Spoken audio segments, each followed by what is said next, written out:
আচ্ছা দিদি, আমার যে শর্টস ভিডিও বানাই, আমরা যে শর্ট ভিডিও বানাই তাতে কি মনিটাইজেশন আসবে? দেখো, যদি ভিউজ প্রচুর হয়, আমি একটা খালি কথা বলবো, যদি ভিউজ প্রচুর হয় তাহলে আসবে। ভিউজ তোমার যদি শর্ট ভিডিওতে যদি ভিউজ ভালো হয় তাহলে অবশ্যই আসবে।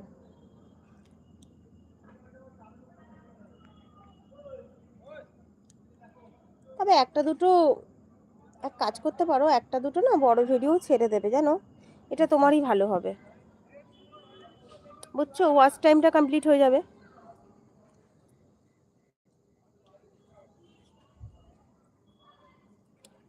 তোমার ওয়াচ টাইম কমপ্লিট হয়ে যাবে এতে।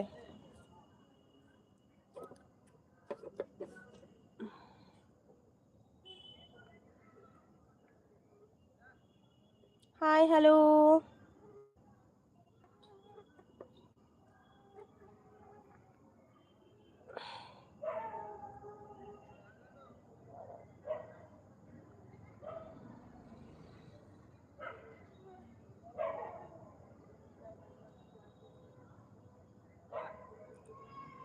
ও, কারণ আমি তো বেশিরভাগ শর্টস ভিডিও দিই। আচ্ছা, কি কমেন্ট করেছে একজন? সৌভাগ্য হলো যখন আপনি পূর্ণ প্রস্তুতি নিয়ে সুযোগের সম্মুখীন হও, আর দুর্ভাগ্য হলো যখন আপনার প্রস্তুতি অভাব থাকে। কিন্তু আমি ব্যস্ততার সম্মুখীন হন। আচ্ছা, হাই, কি খবর? হ্যালো, ভালো খবর, তুমি বলো, তোমার কি খবর? এবার থেকে লং ভিডিও দেব। হ্যাঁ হ্যাঁ, অবশ্যই দিও। কেন বলো তো, তোমার ওয়াচ টাইমটা কমপ্লিট হয়ে যাবে না।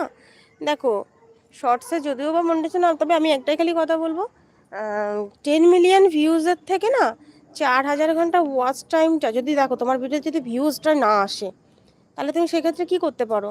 তুমি একটা জিনিস করতে পারো, লং ভিডিও দিয়ে তুমি ওয়াচ টাইমটা কমপ্লিট করে নিতে পারো।